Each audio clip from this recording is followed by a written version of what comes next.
Sa ibang bansa ay di nating maikakaila na sila ay talagang matyaga pagdating sa pagtatanim ng gulay.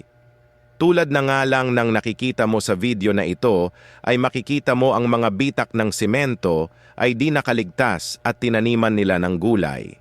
Mapapaderman o sahig sa kanilang bakuran ay makikitaan mo ito ng malulusog na halaman tulad ng pechay, labanos at iba pang halamang gulay na pwedeng itanim sa maliit lang na espasyo sa lupa.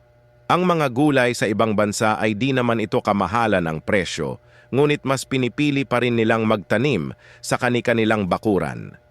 Mas healthy at ligtas daw ang kanilang kinakain na gulay kung sila na mismo ang nagtatanim nito.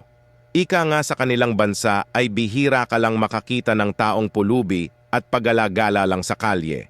Sabihin man natin na meron din mga taong mahirap sa kanila pero hindi tulad sa ating bansa na kung saan-saan madadaanan mo lang, lalo na sa syudad na lugar. Kilala ang ibang bansa pagdating sa agrikultura at nangunguna talaga sila sa pagdiskubre at diskarte upang mas mahusay ang kanilang ani sa gulay.